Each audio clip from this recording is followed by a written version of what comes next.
As promised, today we're going to go into the foundations of reading.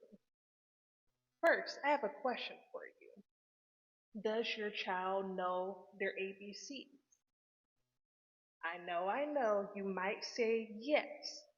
So they may do A, B, C, D, elemental P. You know that song. I hate to burst your bubble, but just because your child knows how to sing their ABCs doesn't mean they know their ABCs. As an educator, I look at the ABC song just as a song. It doesn't hold any weight. I'm not saying that you shouldn't teach your child the ABCs. I'm just saying that doesn't mean they know the actual letters in the alphabet. For example, let's look at this card. If you could point to all of the letters in this word and your child could identify them without your help, now we know the ABCs. I personally recommend teaching your child the letters in their name first. Why would you teach them the letters in their name first?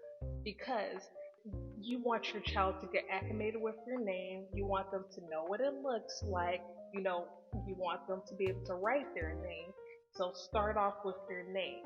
And I like to make their names into songs. I'll give you an example with the name Dominic. Dominic, that spells Dominic. Now, let's keep in mind, I'm not your choir teacher, so don't judge me with my phone. Once you notice that your child recognizes all of the letters in their name out of order, I'll give you ideas of things that you could do to make this fun for you and your child. Let me know if you would like those tips down below. After your child knows all of the letters in their name, now we're moving on to the rest of the alphabet. I recommend introducing about 5 letters at a time to not overwhelm your child, because if you show them all of their letters at the same time, that could be confusing for some children. Now, one thing that really works for children and adults alike is repetition. So, what that means is you're not just going to introduce the alphabet and not revisit it again. You introduce the 5 new letters, then you introduce another 5 once you notice that they're proficient in the previous 5. But guess what? You have to make sure that they still retain the information that you gave them. So still review those previous letters and just add on to them. Now, this one may be surprising to you, but we need to talk about flashcards. I'm sure that you have flashcards just like this set at your house. If you're really serious about teaching your child how to read independently, don't use these. Let me show you why using flashcards with the picture and the word on it aren't as effective as just the word. So let's say you show your child both of these flashcards.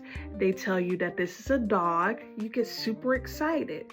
They tell you that this is a mouse, and they might even squeak like a mouse. And you think that they know they are reading these words. That's not true in all cases. You could look at the picture and tell me what the word is going to be.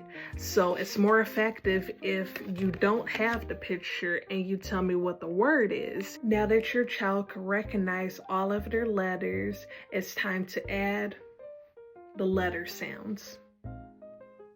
One common mistake that I see when it comes to letter sounds is adding the A sound at the end.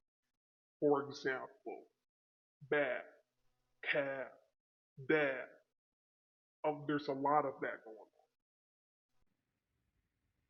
Instead, you want to isolate each individual letter sound and not adding extra sounds to the letters.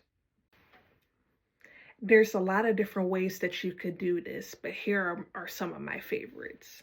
First off, the old school flashcard. Cat. Cat. If you want to, you could put a dot under each one and show them to glide the sounds together, and do this as they're doing the sound so that they know to put all of those sounds together. Another way, which is a little bit more active for your kinesthetic learners, those are your learners that like to learn by doing. They like to be active. They might want to stand instead of sit down in the classroom. At, cat, at, cat. For your first homework assignment, I would like for you to let your child pick out a book that they would like to read. Why is this important? It's important that your child is making those connections to the text that they're reading, because when you're teaching a child based off of their interests, they're more apt to learn better. So keep that in mind. Here is a book that my son really likes. If your child isn't yet reading, you could picture read with them. Picture reading is just telling the story through the pictures. So right here, if you were picture reading with your child, you will ask them who, what, when, why questions. What do you think they're doing? What are they wearing? What are they holding? What are they eating? Things of that nature. Once you actually get started with the book and your child isn't reading yet, have them tell you what letters they see. If you notice that they're only recognizing maybe half of the letters, keep that in mind and work on those letters with them at a different time. If you notice that they're picking up on their sight words, definitely give them some praise along the way and encourage them to keep going. For the words that they're unsure of, encourage them to try to sound it out themselves. But if they need help, use the strategy that I showed you earlier and help them sound out each individual sound and blend those letters together. Class will be held every Tuesday until further notice, so please go ahead and make sure that you're following me for your next class. Please leave any questions that you may have on anything that I discuss in this video below. If you would like a more detailed class, you could go ahead and visit my website and we could do a consultation so that I could see what your individualized needs are. Thanks for watching. Please subscribe for more. I hope to see you at my free workshop live on TikTok.